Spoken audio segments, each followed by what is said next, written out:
Jadi akhirnya ketika saya menyampaikan kajian tentang zina adalah hutang, ada salah satu jamaah tiba-tiba menemui saya dalam perjalanan saya ke mobil.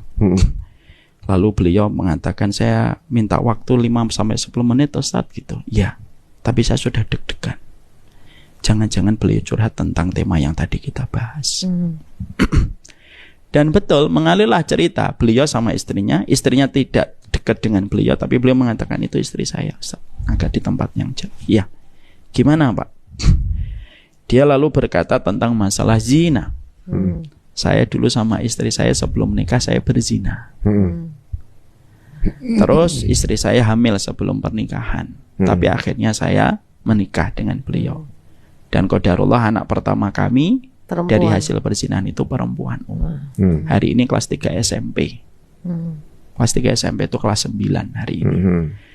Tadi Ustadz mengatakan kalau seorang anak terbentuk embrionya sebelum pernikahan, berarti anak itu anak yang tidak dinisbatkan kepada bapaknya, tapi dinisbatkan kepada tempat tidur yang terjadinya perzinahan itu. Betul Ustadz? Iya. Dan antum mengatakan kalau anak yang terbentuk embrionya sebelum pernikahan, berarti nanti dia tidak bisa ketika nikah nggak bisa diwakilkan kepada bapaknya, karena bapaknya bukan wali yang syah. Sebagian pendapat fikih yang paling kuat semacam itu. Saya mengatakan betul Pak, gitu.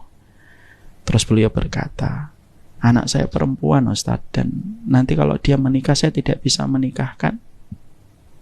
Saya berkata, kalau saya yang punya hukum Pak, mungkin saya akan berbelas kasih sama Bapak, tapi kan hukum bukan milik saya. Dan nanti yang menikahkan bukan Bapak, tapi wali hakim.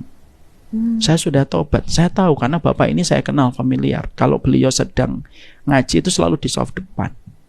Tapi tobatnya Bapak insya Allah diterima sama Allah, tetapi status anak tetap sama Pak. Beliau menangis, kita kuatkan gitu, kita peluk. Istrinya pakai cadar Mas. Menangis untuk gini. Gitu, di sela-sela isak tangisnya beliau lalu berkata kepada kami saat itu, kalau saya tahu seberat ini urusan zina di sisi Allah dan konsekuensi hukumnya, saya mungkin akan memikirkan 1000 kali sebelum berzina. Itulah ilmu terkadang datangnya terlambat ketika kita tidak merespon secara